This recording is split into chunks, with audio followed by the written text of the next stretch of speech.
فبأي آلاء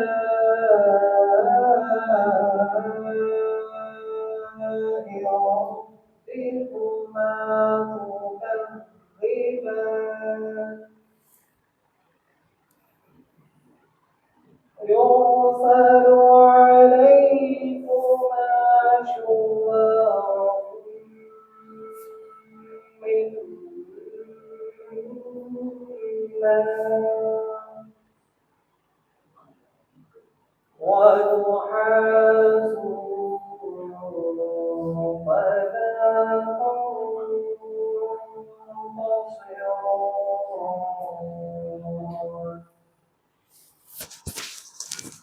فبأي آلاء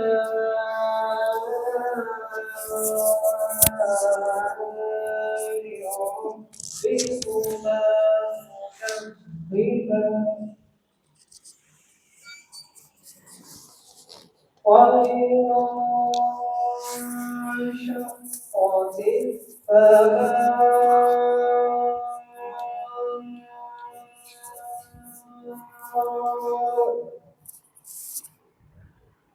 فإذا انشقت السماء فكانت وردة كالدهان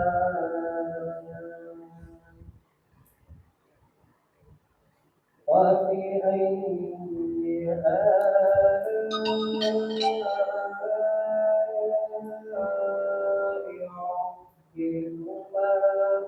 تكذبان صدق الله العظيم. السلام عليكم. பல்வேறு ஜமாத்துடைய நிர்வாக பெருமக்கள், சமுதாய பிரமுகர்கள்,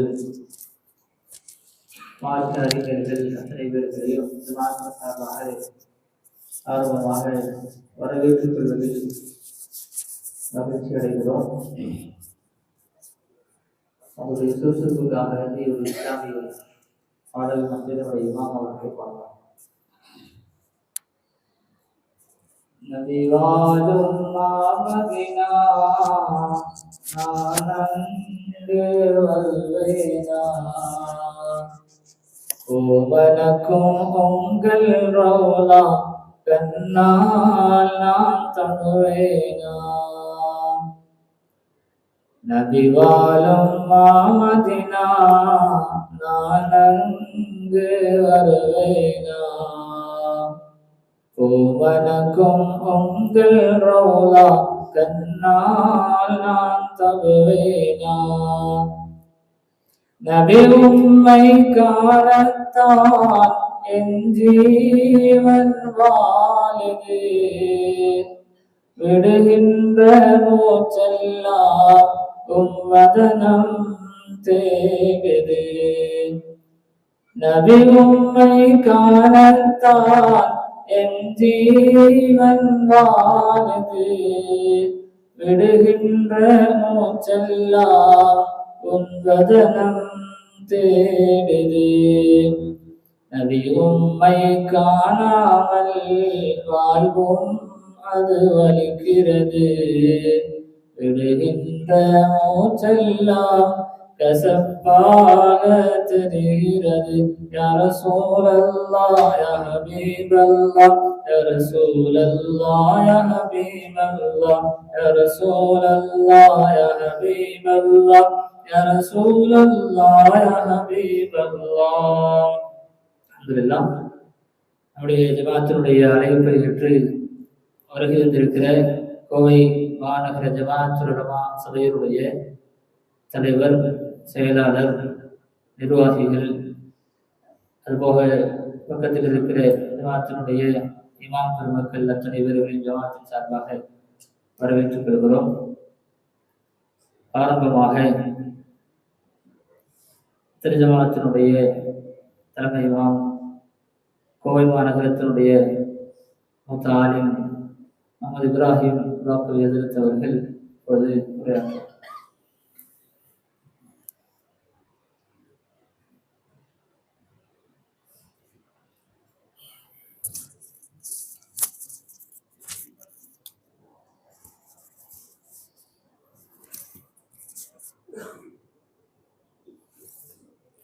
السلام عليكم ورحمة الله وبركاته. الحمد لله رب العالمين والصلاة والسلام على أشرف المرسلين وعلى آله وأصحابه أجمعين. எல்லாம் வல்ல அல்லாஹ்வின் நல்லடியார்களே, அல்லாஹ் ரப்புல் ஆலமீன் இந்த சபையில் நம்மை ஒன்று கூட்டியதைப் போல நாளை விலைமதிப்பற்ற ஜன்னாத்துல் ஃபிர்தௌஸ் எனும் சொர்க்கத்திலும் அல்லாஹ் நம் அனைவரையும் ஒன்று சேர்த்துவானாக. அல்ஹம்துலில்லாஹ், இந்த பகுதியில் ஒரு சிறப்பான மஸ்ஜிதை ஏற்படுத்தி அதனுடைய திறப்பு விழாவில் நாம் எல்லாம் இங்கே பங்கு பெற்றிருக்கிறோம். யாரெல்லாம் இந்த மஸ்ஜிதுக்காக தன்னுடைய பணத்தாலும் பொருளாலும் ஆலோசனைகளாலும் யாரெல்லாம் இந்த மஸ்ஜிதுக்காக வேண்டி பாடுபட்டார்களோ அவர்களெல்லாம் மிகப்பெரிய பாக்கியசாலிகள் என்பதில் சந்தேகமில்லை. மஸ்ஜிதை கட்டுவதற்கு, மஸ்ஜிதை வளர்த்துவதற்கு அல்லாஹ் எல்லாரிடமிருந்து பணம் வாங்குவதில்லை. அல்லாஹ் யாரை நாடுகிறானோ அவர்களுடைய பணத்தை மட்டும்தான், அவருடைய செல்வத்தை மட்டும்தான் மஸ்ஜிதுக்காக வேண்டி அல்லாஹ் எடுத்துக்கொள்கிறான். எனவே இது போன்ற மஸ்ஜிதுகள் உருவாகுவதற்கு யாரெல்லாம் அர்ப்பணிப்போடு செய்தார்களோ, செய்து கொண்டிருக்கிறார்களோ அவர்களெல்லாம் மிகப்பெரிய பாக்கியசாலிகள் என்று சொல்வதற்கு அடிப்படையான ஒரு காரணம், இன்றைக்கு உலகத்திலே எத்தனையோ பேர் வருகிறார்கள், வாழ்கிறார்கள், மரணிக்கிறார்கள். ஆனால் அவருடைய மரணத்திற்கு பிறகு சில நாட்கள் கூட அவர்களை பற்றி நினைவுபடுத்தப்படுவதில்லை. பெரிய செல்வந்தராக இருப்பார், பெரிய வியாபாரியாக இருப்பார், ஆனால் அவருடைய இறப்புக்கு பிறகு அவரை நினைத்து பார்க்கக்கூடிய நிலை பெரும்பாலும் குறைவாகத்தான் இருக்கிறது. ஆனால் அல்லாஹுடைய இறை இல்லமான இந்த இது போன்ற மஸ்ஜிதுகள், மதரசாக்களை யார் உருவாக்கி, யாரெல்லாம் கஷ்டப்பட்டு இது போன்ற ஸ்தாபனங்களை உருவாக்கி வஃபாத்தாகி போகிறார்களோ அவர்களுக்கு அல்லாஹ் கொடுக்கக்கூடிய ஒரு பெரிய பாக்கியம், அவர்களுடைய இறப்புக்கு பிறகு பல ஆண்டுகள் தொடர்ந்து அவரை பற்றி நினைவு கூறப்படுகிறது. இப்பொழுது இருக்கக்கூடிய இந்த மஸ்ஜித் ஒரு இன்ஷா அல்லாஹ் ஒரு 100 ஆண்டுகளுக்கு பிறகு பேசப்படுகிற போது இது யாரெல்லாம் பாடுபட்டார்கள், யாரெல்லாம் கஷ்டப்பட்டார்கள், யாரெல்லாம் செலவழித்தார்கள் என்று அப்போது இருக்கக்கூடிய சமுதாயம், அப்போது இருக்கக்கூடிய சமூகம் கண்டிப்பாக நினைத்து பார்க்கும்.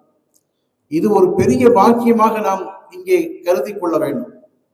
எனவே நான் இங்கே சுருக்கமாக சொல்ல வருகிற 2 விஷயங்கள். ஒன்று, மஸ்ஜிதை அமைத்து உருவாக்கி நடத்துவது என்பது ஒரு பெரிய விஷயமாக இருந்தாலும் மஸ்ஜிதுடைய நிர்வாகிகளுக்கு இது அன்பான ஒரு வேண்டுகோள். ஒரு காலத்திலே மஸ்ஜிதை நிர்வகிக்கக்கூடியவர்கள் நிக்காவுக்கு போவாங்க, தஃப்தர் எழுதுவாங்க, தலாக்கு வந்தால் அதை நிவர்த்தி செய்வார்கள், கபர்ஸ்தான் இடம் என்ன இடம் கொடுப்பார்கள். அவர்கள் பணி அதோடு முடிந்து போனது.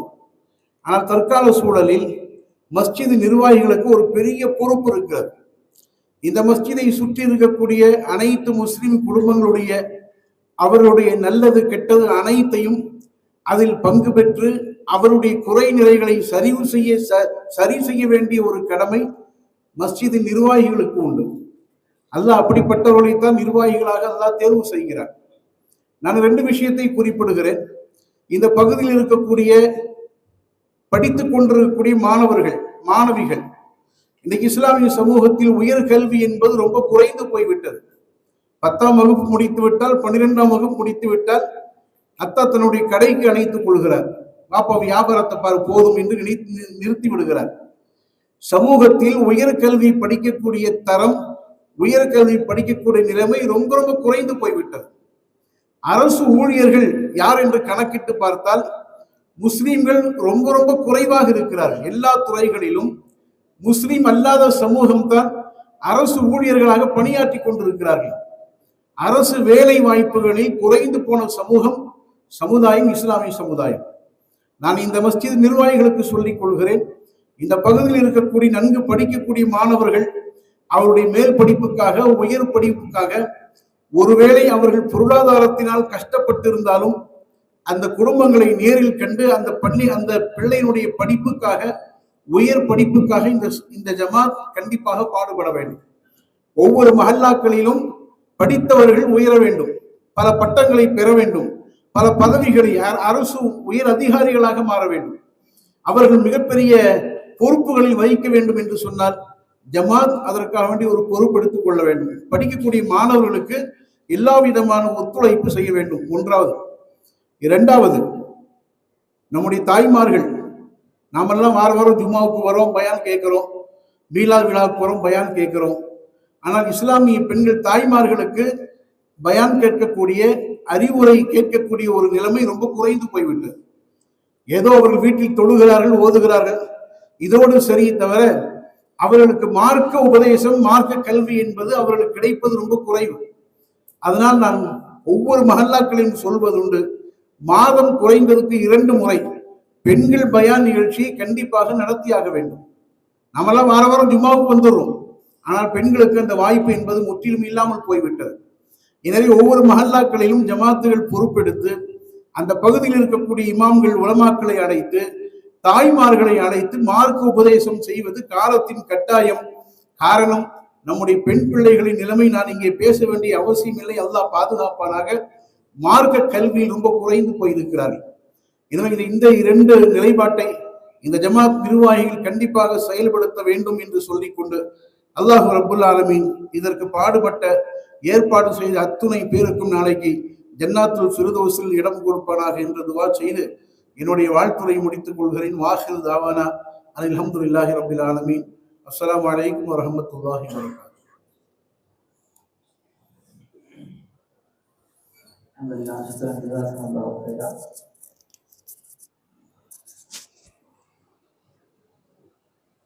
அது ஜமாத்தினுடைய துணைத் தலைவர் நாசர் ஆசியார் அவர்கள் ஹஜ்ரத் அவர்களுக்கு சான்றிதழ் அளித்து கௌரவிப்பார்.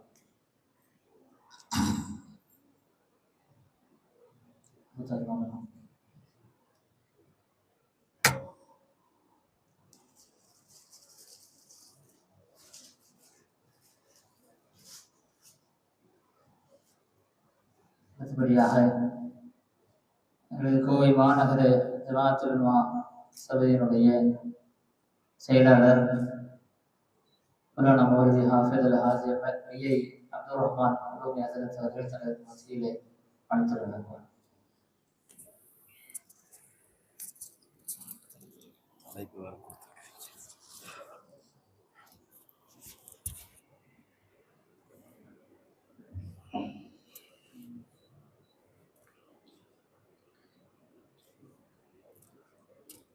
السلام عليكم ورحمة الله تعالى وبركاته. الحمد لله رب العالمين والصلاة والسلام على سيدنا محمد وعلى آله وأصحابه أجمعين.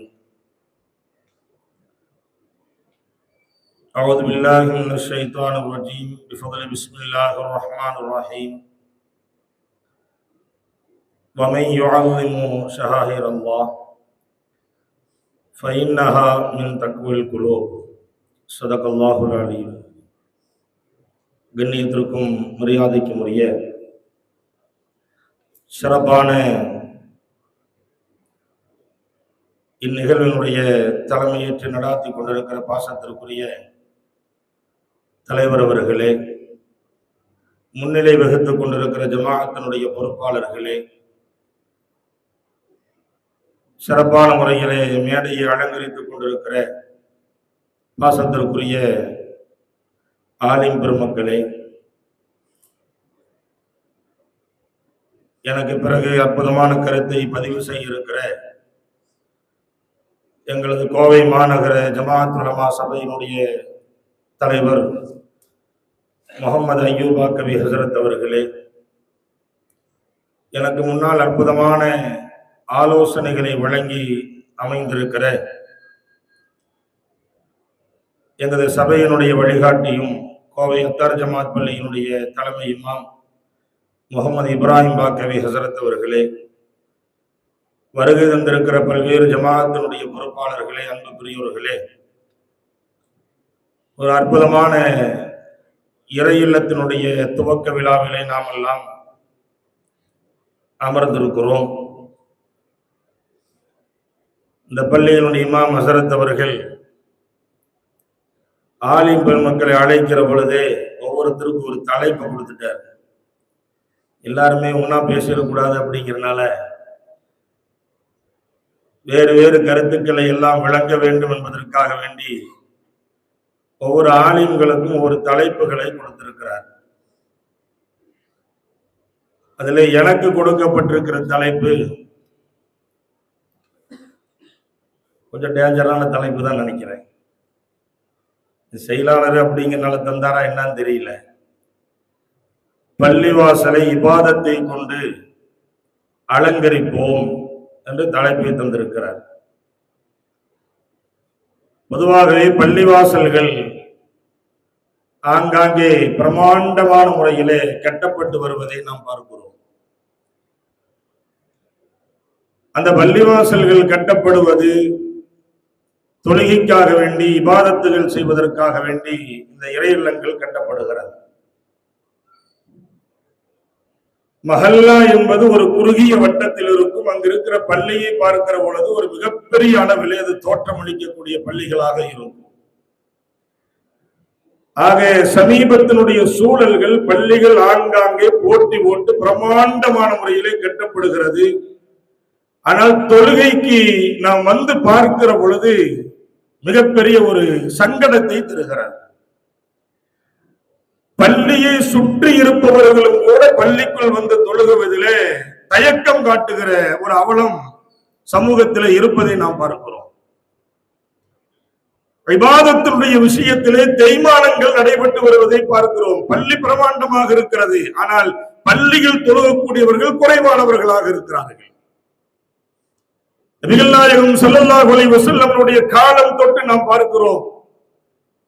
பள்ளி கட்டப்படுவது என்று சொன்னால், பள்ளி உருவாக்கப்படுவது என்று சொன்னால், அந்த பள்ளியை இபாதத்தை கொண்டு அலங்கரிக்கப்பட வேண்டும். பள்ளியிலே தொழுகை நடத்தப்பட வேண்டும், பள்ளியிலே பயான்கள் நடத்தப்பட வேண்டும், பள்ளிவாசலிலே திக்ர் மஜ்லிஸ்கள் நடத்தப்பட வேண்டும், பள்ளிகளிலே நபி அவர்களுடைய ஸலவாத் மஜ்லிஸ்கள் நடத்தப்பட வேண்டும்.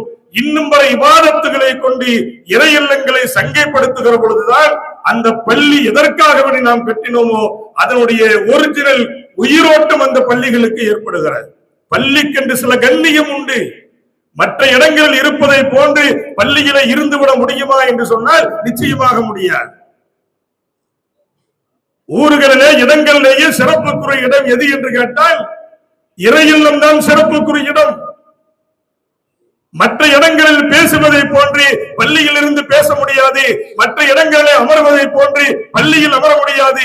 மற்ற இடங்களில் பார்ப்பதை போன்று பள்ளியினுடைய பார்வையிலும் சிந்தனையிலும் எல்லா விஷயங்களிலும் பள்ளி என்று வருகிற பொழுது வித்தியாசம் இருக்கிறது. அந்த வித்தியாசை பள்ளிக்கு கொடுக்க வேண்டிய அந்த கண்ணியத்தை நாம் கொடுக்க வேண்டும். பள்ளியிலே அமர்ந்து வெளியிலே இருப்பதை போன்ற வீண் பேச்சை பள்ளியிலே இருந்து நாம் பேசிவிட்டால் 30 ஆண்டுகளுடைய நன்மை அழிக்கப்பட்டு விடுகிறது என்று அருமை நபி ஸல்லல்லாஹு அலைஹி வஸல்லம் அவர்கள் சொன்னார்கள். பள்ளியிலே அமர்ந்து கொண்டு தப்பான பேச்சுகளை பேசுகிற பொழுது நன்மை பாழடைந்து விடுகிறது. நமக்கெல்லாம் தெரியும், பள்ளிக்குள் யாராவது பழைய காலத்திலே சஹாபாக்களுடைய வரலாறுகளை நாம் படித்திருப்போம். யாராவது ஓரத்திலே உறங்கிக் கொண்டிருந்தாலும் கூட அவர்களை எழுப்புகிற பொழுது சிறு சிறு கற்களை தட்டி விட்டு எழுப்புவார்கள். ஏன் தெரியுமா? பள்ளிக்குள் சப்தம் வந்து விடக்கூடாது என்பதற்காக வேண்டி. ஆனால் இன்றைக்கு பள்ளிகளுடைய நிலைகள் எல்லாம் எப்படி இருக்கிறது? வெளியில் இருக்கிற சப்தத்தை போன்று பள்ளியில இருக்கிறது. இன்றைக்கு நிறைய வீடியோக்களை நாம் கையில வைத்திருக்கிறோம், பேஸ்புக் வைத்திருக்கிறோம், வாட்ஸ்அப் வைத்திருக்கிறோம். ஒவ்வொரு பள்ளிகளுடைய நிலைகள் வருவதை பார்க்கிற பொழுது மிகப்பெரிய வேதனையாக இருக்கிறது. ஜும்மா முடிந்த உடனேயே வெளியிலே கடை வீதியிலே சண்டை போடுவதை போன்று பள்ளிக்குள் சண்டை போட்டுக் கொண்டிருக்கிறார்கள், பிரச்சனை செய்து கொண்டிருக்கிறார்கள், அசிங்கமான வார்த்தைகளை பயன்படுத்துகிறார்கள், ஆயுதங்களை பயன்படுத்துகிறார்கள். அல்லாஹ்வின் மீது கொஞ்சம் கூட அச்சமில்லாத ஒரு சூழல் இன்றைக்கு பள்ளிவாசலுடைய நிலைப்பாடுகள் போய் கொண்டிருக்கிறது. பாசத்திற்குரிய அன்பு பெருமக்களே, இந்த நேரத்தில் நாம் பதிவு செய்தது என்னவென்று சொன்னால், பள்ளியை கட்டுகிறோம், பள்ளியை அலங்கரிக்கிறோம், பள்ளியை பிரமாண்டமான முறையில அதை உருவாக்குகிறோம். அந்த பள்ளியில இபாதத்தை கொண்டு அலங்கரிப்போம், நல்ல காரியங்களை கொண்டு அலங்கரிப்போம், நல்ல செயல்களை கொண்டு அலங்கரிப்போம், நல்ல பேச்சுக்களை கொண்டு அலங்கரிப்போம், நல்ல காரியங்களை நடத்தி இந்த பள்ளிகளை நாம் அலங்கரிக்க வேண்டும். அதை மட்டுமே இந்த நேரத்திலே சொல்லி கண்ணியத்திற்குரிய அன்பு பெருமக்களே, ஹஜ்ரத் அவர்கள் சொல்லியதை போன்று நமக்கெல்லாம் தெரியும், நபிகள் நாயகம் ஸல்லல்லாஹு அலைஹி வஸல்லம் காலகட்டத்திலே பள்ளிவாசல் என்பது பல்கலைக்கழகங்களாக இருந்தது. பல்வேறு திட்டங்கள் தீட்டுகிற சமூகத்திற்கு தேவையான விஷயங்கள் நடைபெறுகிற ஒரு இடமாக இருந்தது. அது போன்ற ஒரு நிகழ்வை ஏற்படுத்தி கல்வியிலே, மார்க்க கல்வியிலும் உலக கல்வியிலும் நமது மஹல்லாவில் இருக்கக்கூடிய மக்கள் நல்ல நிலைக்கு மக்களை உருவாக்க வேண்டும் என்று சொல்லுகிற ஒரு நிலையை ஏற்படுத்தி அதற்குண்டான முயற்சிகளை நிர்வாக பெருமக்கள் எடுத்து நம்ம ஊர்களில், நம்ம மஹல்லாக்களில் நம்முடைய சந்தாதாரிகள் யாரெல்லாம் படித்திருக்கிறார்கள், யாரெல்லாம் ஓதி இருக்கிறார்கள், தீனுடைய தொடர்பு யாரிடத்தில் இருக்கிறது, எல்லா கணக்குகளையும் எடுத்து அவரிடத்தில் தனிப்பட்ட முறையிலே பேசி ஒரு தீனை சார்ந்திருக்கிற ஒரு மஹல்லாவாக இந்த மஹல்லாவை உருவாக்க வேண்டிய கடமை, கடப்பாடு இந்த நிர்வாகத்திற்கு இருக்கிறது. அதை செய்து எதிர்கால பிள்ளைகள் இன்றைக்கு எப்படி போய்க் கொண்டிருக்கிறார்கள், போதைக்கு எப்படி அடிமையாகிக் கொண்டிருக்கிறார்கள், தப்பான விஷயங்களுக்கு எப்படி போய்க் கொண்டிருக்கிறார்கள் எல்லாம் நமக்கு தெரியும். அதையெல்லாம் கணக்கில் எடுத்து அந்த பிள்ளைகள் நல்ல பிள்ளைகளாக உருவாவதற்கு ஜமாத்துகளும் இருக்கிற பொறுப்பாளர்கள் அத்தனை பேர்களும் ஒன்றிணைந்து ஒரு நல்ல மாற்றத்தை மஹல்லாவிலே கொண்டு வருவதற்குண்டான முயற்சிகளை மேற்கொள்ள வேண்டும்.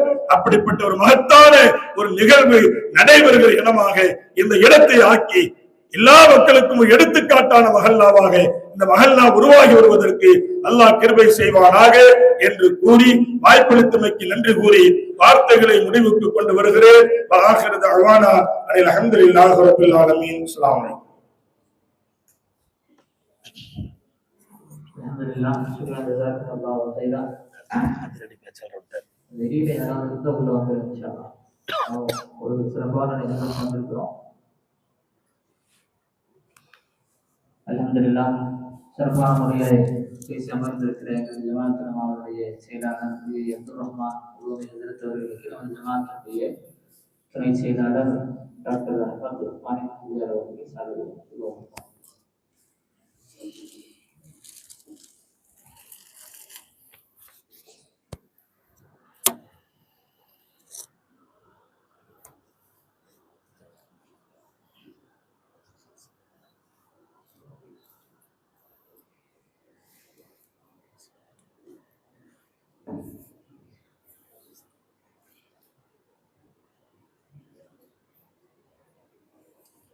அடுத்தபடியாக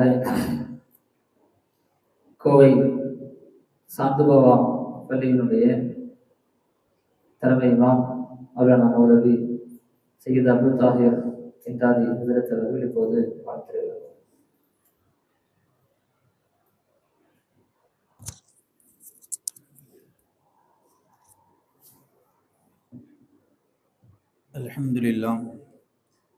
அல்ஹம்துலில்லாஹ் ரப்பில் ஆலமீன். ஸலாத்து வஸ்ஸலாமு அலா சய்யிதினா முஹம்மதின் வ அலா ஆலிஹி வ ஸஹ்பிஹி அஜ்மஈன். அம்மா பஅத், ஃபகத் கால அல்லாஹு தஆலா ஃபில் குர்ஆனில் அஸீம் வ ஃபில் குர்ஆனில் மஜீத். அஊது பில்லாஹி மினஷ் ஷைத்தானிர் ரஜீம். பிஸ்மில்லாஹிர் ரஹ்மானிர் ரஹீம். வ அன்னல் மஸாஜித லில்லாஹ். قال نبينا عليه الصلاة والسلام من كان له خيرا يفقهه في الدين أو كما قال عليه الصلاة والسلام. அற்புதமான இந்த நிகழ்வை ரப்புல் ஆலமீன் கபூல் செய்வானாக. இந்த திருச்சபையில் நாம் அனைவர்களையும் அல்லாஹ் ஒன்று கூட்டியதை போல நாளை மஹ்ஷர் மைதானத்திலே பெருமானார் ரசூலுல்லாஹி ஸல்லல்லாஹு அலைஹி வஸல்லம் அவர்களின் ஷஃபாத் என்னும் பரிந்துரை கிடைக்க பெற்றவர்களாக இச்சபையினரை அல்லாஹு தஆலா ஆக்கி அருள் புரிவானாக. இந்த நிகழ்விற்கு தலைமை தாங்கி நடாத்தி கொண்டிருக்கக்கூடிய மரியாதைக்கும் மேன்மைக்கும் உரிய தலைவர் அவர்களே, மஸ்ஜிதினுடைய பொறுப்பாளர்களே, பள்ளிவாசனுடைய இமாம் அவர்களே, உலமாக்களே, வருகை தந்திருக்கக்கூடிய அனைவர்களுக்கும் இஸ்லாத்தின் காணிக்கையான சலாமினை கூறி எனது உரையை சிற்றுரையை தொடங்குகிறேன். மஸ்ஜிதுகளில் மதரசாக்கள் என்ற தலைப்பை இந்த பள்ளியினுடைய இமாம் அவர்கள் நமக்கு சொன்னார். பள்ளிவாசல் என்று சொன்னாலே அதிலே மதரசா இருக்கும் இல்லையா? மதரசா இல்லாம பள்ளிவாசல் இல்லை, பள்ளிவாசல் இல்லாம மதரசா இல்லை. ரெண்டையும் பிரிக்க முடியாது. மஸ்ஜிதுன்னு சொன்னா தொழுமிடம். அரபியில மஸ்ஜித் என்றால் தொழுமிடம், மதரசா என்றால் படிக்கும் இடம். அவ்வளவுதான். ஒரு மனிதனுக்கு எப்படி உடல் உயிர், அதே போன்றுதான் மதரசாவும் மஸ்ஜிதும். பள்ளிவாசல்களிலே பலதரப்பட்ட விஷயங்களை பெருமானார் ரசூலுல்லாஹி ஸல்லல்லாஹு அலைஹி வஸல்லம் அவர்கள் சாதித்து காட்டியிருக்கிறார். நிறைய விஷயங்கள், பஞ்சாயத்துகள், மருத்துவ குறிப்புகள், ஆலோசனைகள், அரசியல் சட்டங்கள், நுணுக்கங்கள், பல விஷயங்களை பள்ளிவாசலில் பெருமானார் ரசூலுல்லாஹி ஸல்லல்லாஹு அலைஹி வஸல்லம் அவர்கள் அரங்கேற்றி இருந்தாலும் இந்த மதரசா என்ற அந்த கல்விக்கு பெருமானார் ரசூல் ஸல்லல்லாஹு அலைஹி வஸல்லம் அவர்கள் அவ்வளவு முக்கியத்துவம் கொடுத்திருக்கிறார். இதில் ஒரே ஒரு நிகழ்வு, தொழுகை முடிந்து பெருமானார் ரசூல் ஸல்லல்லாஹு அலைஹி வஸல்லம் அவர்கள் தன்னுடைய முஸல்லாவில் இருந்து வெளியே திரும்புகிறார்கள். வெளியே திரும்புகிற பொழுது இரண்டு அணியினர், ஒரு அணியினர் திக்ரு, குர்ஆன் ஓதுறது, துஆ செய்யறது என்று ஒரு குரூப்பும், இன்னொரு குரூப்பு தான் கற்றதை மற்றவங்களுக்கு சொல்லிக்கிட்டு இருந்தாங்க. அதெல்லாம் நமக்கெல்லாம் தெரிஞ்ச விஷயம்தான். நபி ஸல்லல்லாஹு அலைஹி வஸல்லம் அவர்கள் எந்த இடத்திலே கல்வி போதிக்கப்படுகிறதோ, திருக்குர்ஆனுடைய கல்வி சொல்லப்படுகிறதோ அங்கு அமர்கிறார்கள். இரண்டு சபையும் சிறந்ததுதான். அல்லாஹ்வை திக்ர் செய்யறது சிறந்தது இல்லையா? திருக்குர்ஆன் ஓதுறது சிறந்தது இல்லையா? அல்லாஹ்ட்ட துஆ கேட்கிறது சிறந்தது இல்லையா? நபி ஸல்லல்லாஹு அலைஹி வஸல்லம் அவர்கள் சொன்னார்கள், அந்த கூட்டம் திக்ர் செய்யப்படுகிறது, துஆ செய்யப்படுகிறது. அல்லாஹ் நாடினால் கொடுக்கலாம், நாடாவிட்டால் பிறகு கொடுக்கலாம், அல்லது கொடுக்காமலும் இருக்கலாம். அது அவன் உரிமை. ஆனால் இந்த சபை என்பது சொல்லிக் கொடுக்கக்கூடிய மதரசா கல்வி, இது ஆக சிறந்தது, எல்லாம் சிறந்தது. அதில் மிக சிறந்தது எது என்றால் பள்ளிவாசலில் மதரசாக்கள் நடத்துவதுதான். நிறைய பிரச்சனைகளை சந்தித்திருக்கிறது பள்ளிவாசல் இல்லையா? அன்றைக்கு கோர்ட்டே பள்ளிவாசல் தானே, மருத்துவத்துறை பள்ளிவாசல் தான், எல்லாமே பள்ளிவாசல்ல நடந்தாலும் கல்வி போதிப்பதில் பெருமானார் ரசூலுல்லாஹி ஸல்லல்லாஹு அலைஹி வஸல்லம் அவ்வளவு முக்கியத்துவம் கொடுத்தார்கள். ஏன்னா அடுத்த தலைமுறைக்கு இஸ்லாத்தை எடுத்து சொல்றது அதுதானே. மதரசா இல்லைன்னா இஸ்லாம் இல்லை. நம்ம இன்னைக்கு மதரசாவை லேசா நினைக்கிறோம் இல்லையா? மதரசா கல்வி இல்லாவிட்டால் இஸ்லாம் இல்லை.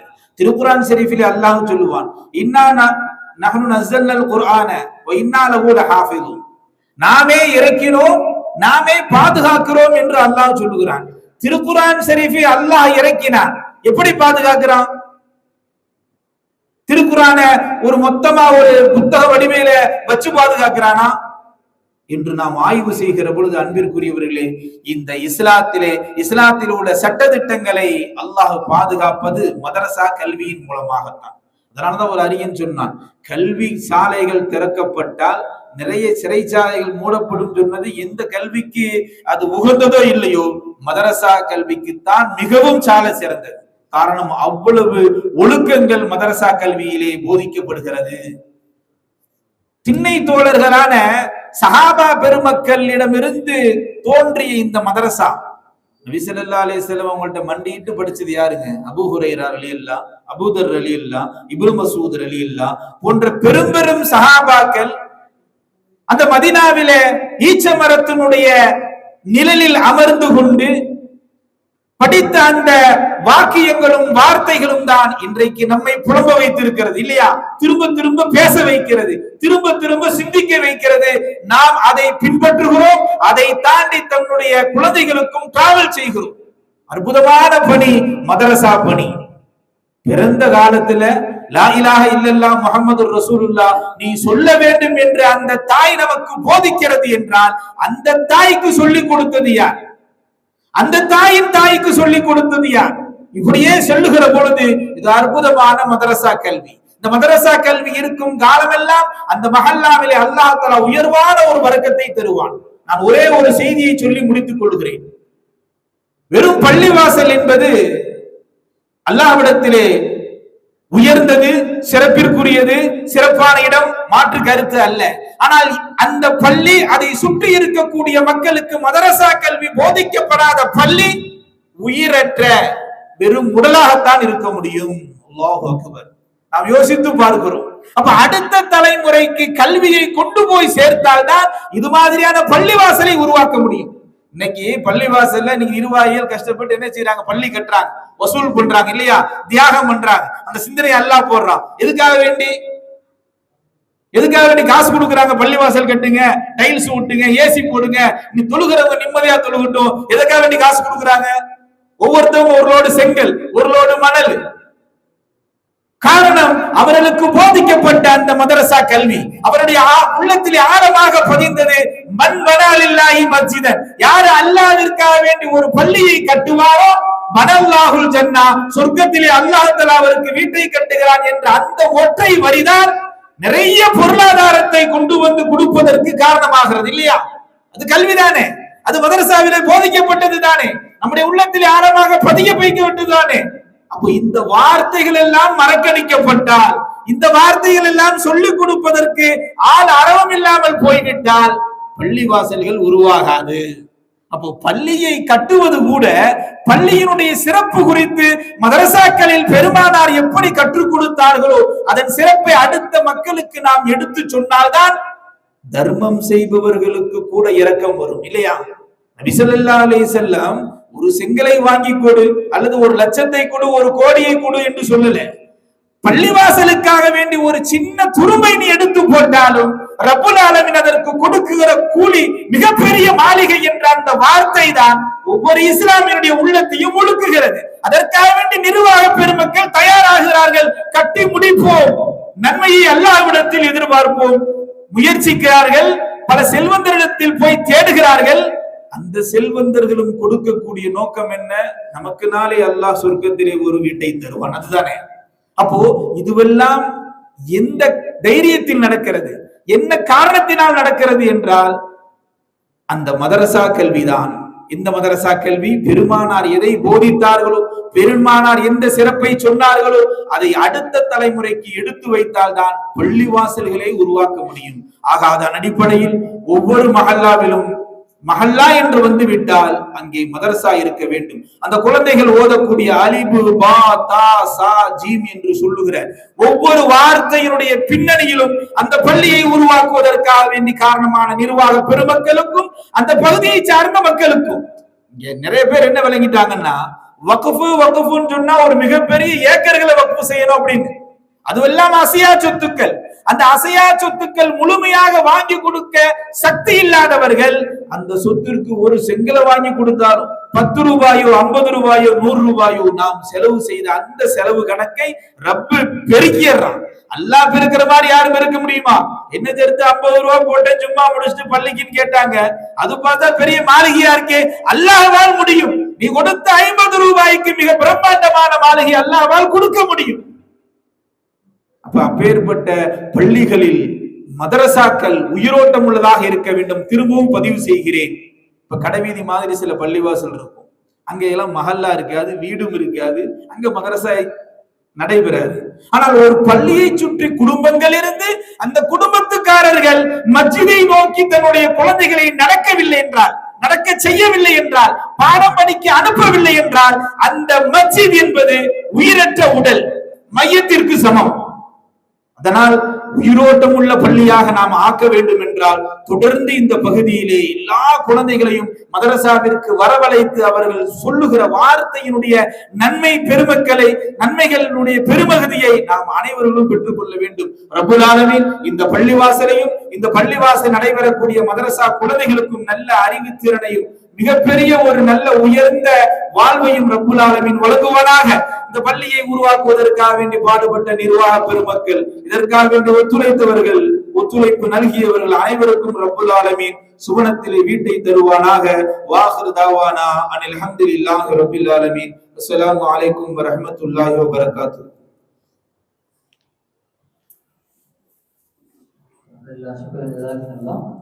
சிறப்பான முறையில் நடத்தவர்களுடைய உரை அமைந்திருந்தது. நமது ஜமாத்தினுடைய செயற்குழு உறுப்பினர் ஜனாப் ஃபக்ருதீன்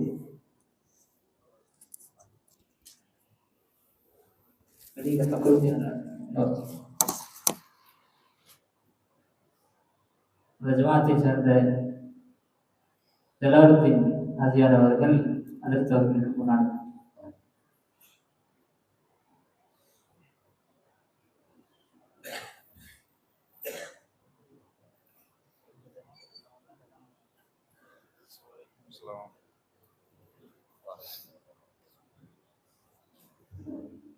அடுத்தபடியாக எங்களுக்கு கோவை மாநகர ஜமாஅத்துல் சபையினுடைய தலைவர் எனது உஸ்தாதுமான மௌலானா மௌலவி அல் ஹாஃபிஸ் முஹம்மது அய்யூப் பாக்கவி ஹஜ்ரத் அவர்கள் அவருக்கு மத்தியில் வாழ்த்துரை அனுப்புவோம்.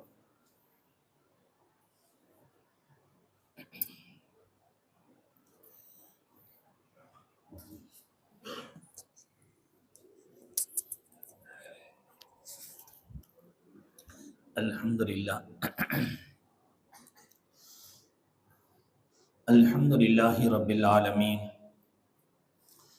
Wassalatu wassalamu ala Sayyidina Muhammadin wa ala alihi wa sahbihi ajma'in amma ba'd. قال الله تعالى في الكلام القديم وفي الفرقان المجيد لقد كان في قصصهم عبرة لأولي الألباب صدق الله ومولانا العظيم. சிறப்பான இந்த நிகழ்விற்கு தலைமையேற்று நடாத்தி கொண்டிருக்கிற கண்ணியத்திற்குரிய தலைவர் அவர்களே, எனக்கு முன்னால் மிக சிறப்பான பல கருத்துக்களை இங்கு பதிவு செய்த மாநகர ஜமாஅத்துல் உலமா சபையினுடைய செயல் வீரரும் செயலாளருமான அப்துல் ரஹ்மான் உலுமி ஹஸ்ரத் அவர்களே, அதற்கு பின்னால் சிறப்பானதொரு உரை நிகழ்த்திய இம்தாதுல் உலூம் அரபிக் கல்லூரியினுடைய பேராசிரியர் பெருந்தகை அபூ தாஹிர் ஹஸ்ரத் அவர்களே, இந்த இரண்டு பேருடைய உரையும் அப்துல் ரஹ்மான் அஜத் பேசும்போது பள்ளிவாசலில் இபாதத்துகளால் பள்ளியை சங்கைப்படுத்துங்கள் அப்படின்னு சொல்லி தொழுகையாளிகளையும் இருக்கிற மக்களையும் குறித்து சொன்னார்கள். அதற்கு பின்னால் பேசிய அபூ தாஹிர் ஹஜ்ரத் அவர்கள் குழந்தைகளை குறித்து சொன்னார்கள். நான் வாலிபர்களை குறித்து சில வார்த்தைகள் சுருக்கமாக, மகரிபினுடைய நேரம் மிக நெருக்கமாக ஆகிவிட்டது, சில வார்த்தைகள் வாலிபர்களை குறித்து சொல்ல ஆசைப்படுகிறேன். அதைவிட ஒரு சந்தோஷம், நீங்கள் அறிந்து கொள்ள வேண்டிய ஒரு சட்டமும் கூட. நமது இந்த பள்ளிவாசலை பொறுத்தவரை ஒரு மாற்று மத சகோதரர் ஒருத்தர் வந்து உட்கார்ந்து இருக்கிறார். உண்மையில் வரவேற்கப்பட வேண்டிய விஷயம். நிறைய பேர் இருக்கிறாங்க, நமக்கு அடையாளம் தெரிஞ்சதுனால உண்மையில் வரவேற்கிறோம், மனமாற வரவேற்கிறோம். பள்ளி என்பதும் குர்ஆன் என்பதும் ஒரு குறிப்பிட்ட நம்முடைய சமூகத்திற்கான ஒரு பொருள் அல்ல. நாயகத்தினுடைய காலத்தில் பல பேர் வந்து பள்ளிகளில் பாதிரியார்கள் தங்கி இருக்கிறார்கள், மாற்று மத சகோதரர்கள் தங்கி இருக்கிறார்கள். வருவதல்ல, வந்து இரவு தங்கி இருக்கிறார்கள். தங்குவதற்கு பெருமானார் அனுமதி அளித்திருக்கிறார்கள். அவர்களுக்கான எல்லா தேவைகளையும் நிறைவு செய்து கொடுத்திருக்கிறார்கள். பள்ளி என்பது ஒரு சட்டத்தின் அடிப்படையில் பூட்டக்கூடாது என்பது ஒரு சட்டம். ஆனால் இன்றைக்கு கால சூழ்நிலை எல்லாம் இருக்கிற காரணத்தினால் பூட்டப்படுகிறது. பள்ளியினுடைய வெளிப்பள்ளி என்பது அது தொழுகைக்கானது, திறந்து இருக்கப்பட வேண்டும் என்பது ஒரு மார்க்கத்தினுடைய ஒரு சட்டம். உண்மையில் மாற்று மத சகோதரர்கள் நிறைய பேர் இந்த நிகழ்வில் கலந்திருப்பது என்பது உண்மையில் பார்ப்பதற்கே சந்தோஷமாக இருக்கிறது.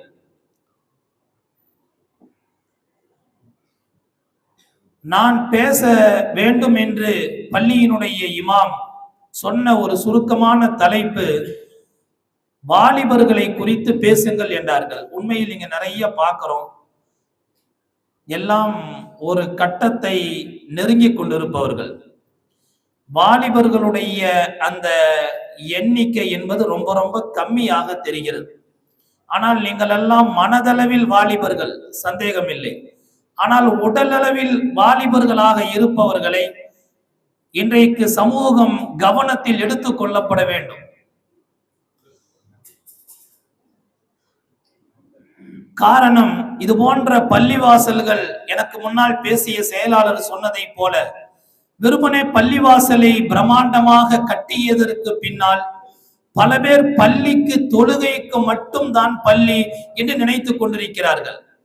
வாலிபர்களை நீங்கள் இந்த மஹல்லாவில் இருக்கிற வாலிபர்களை நன்றாக நீங்கள் பயன்படுத்தி கொள்ள வேண்டும். அவர்களுக்கான ஒரு வருகையினுடைய ஒரு அவசியத்தை நீங்கள் அந்த மக்களுக்கு புரிய வைக்க வேண்டும்.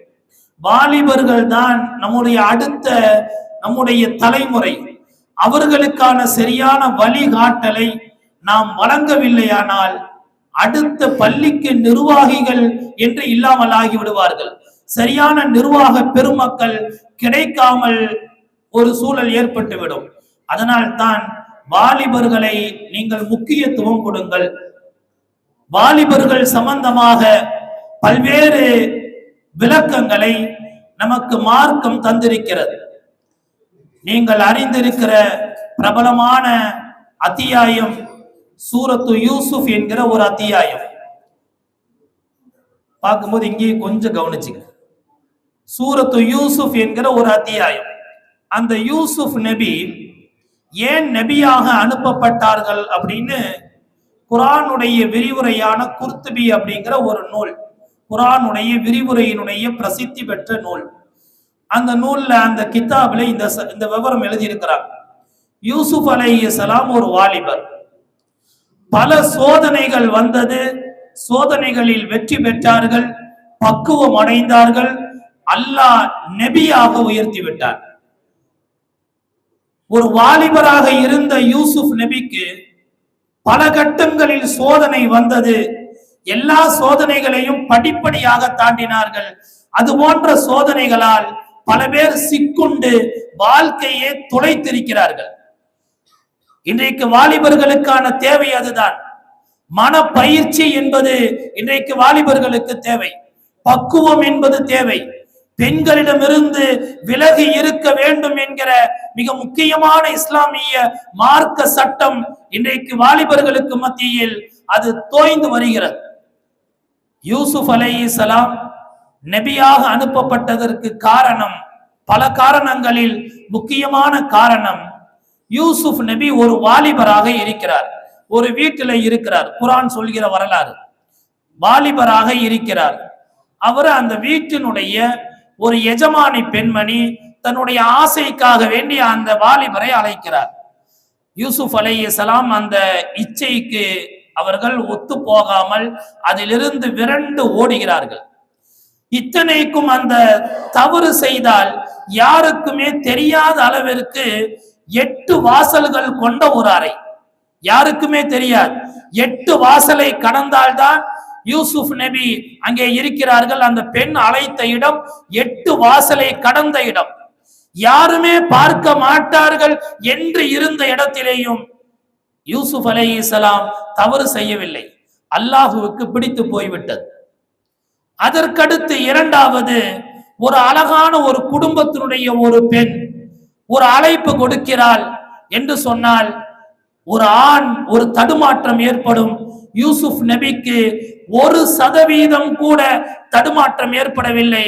அல்லாஹ் யூசுப் நபியை அங்கீகரித்துக் கொண்டார். எல்லாவற்றிற்கும் மேலாக அழைத்த அந்த பெண் மிக அழகான உருவம் கொண்டவள். அழைப்பு கொடுக்கப்பட்ட போது அந்த பெண்ணுடைய உருவத்தை வர்ணித்து தருகிற குர்ஆனுடைய விரிவுரையாளர்கள், அழகான நிறமுடைய குடும்பத்தை சார்ந்த ஒரு பெண் அழைப்பு கொடுத்தும் யூசுப் அலைஹிஸ்ஸலாம் அந்த பேச்சுக்கு இணங்காமல் விரண்டு ஓடினார்களே, அந்த ஓட்டம் தான் அவர்களை நபியாக கொண்டு வந்து நிறுத்தியது. அந்த ஓட்டம் தான் இன்றைக்கு இருக்கிற ஆண் மக்களுக்கு தேவை, இன்றைக்கு இருக்கிற வாலிபர்களுக்கு தேவை. அல்லாஹ்வுடைய சோதனை பல வழிகளில் நம்மை துரத்தி கொண்டே இருக்கும். அது அவைகளை எல்லாம் விட்டு விரண்டு ஓட வேண்டியது அதற்கான பக்குவம் கொடுக்கப்படுகிற இடமாக அந்த இளைஞர்களை சரியான முறையில் வார்த்தை எடுக்கிற இடங்களாக இந்த பள்ளிவாசல் வருங்காலங்களில் உருவாக்கப்பட வேண்டும். ஜுமாவுடைய பயான் என்று மட்டும் நின்று விடாமல் வாரத்திற்கு ஒரு தடவை பெண்களுக்கு என்றும் வாலிபர்களுக்கு என்றும் திருமண கவுன்சிலிங் சம்பந்தமான தொடர் கூட்டங்களை, தொடர் நிகழ்வுகளை நீங்கள் நடத்துவீர்கள் என்கிற நல்ல நம்பிக்கை எங்களுக்கு இருக்கிறது. காரணம், இங்கே இமாமாக இருப்பவர் ஒரு வாலிபராக இருக்கிறார், நல்ல ஒரு இளைஞர். ஓதிய மாணவராக இருந்தாலும் நல்ல சுறுசுறுப்பான, எப்படி காரியங்களை கட்டமைப்பது என்பதில் நிர்வாகம் சார்ந்த ஒரு நல்ல ஒரு வியூகங்களை வகுக்கக்கூடிய நல்ல ஒரு ஆலிம். அந்த வகையில் அந்த ஆலிமை இந்த சமுதாயம், மஹல்லா வாசிகள், நிர்வாக பெருமக்கள் நன்றாக பயன்படுத்தி வரும் காலங்களில் இளைஞர்களுக்கான, பெண்களுக்கான, அதே போல திருமணம் சம்பந்தப்பட்ட எல்லா நிகழ்வுகளையும் நடத்தி இந்த சமுதாயத்தை நல்ல ஆரோக்கியமான சமுதாயமாக, பிரயோஜனமான சமுதாயமாக உருவாக்குகிற நல்ல நசீபை, பாக்கியத்தை வல்லோன் அல்லாஹ் நம் எல்லோருக்கும், குறிப்பாக இந்த பள்ளியை நிர்வாக பெருமக்கள், இமாம்கள் உள்ளிட்ட எல்லோருக்கும் அல்லாஹ் அந்த பாக்கியத்தை வழங்கி அருள் புரிவானாக என்று கூறி வாய்ப்புக்கு நன்றி கூறி நிறைவு செய்கிறேன். வாஹிர தாவானா அனில் ஹம்துலில்லாஹி ரப்பில் ஆலமீன்.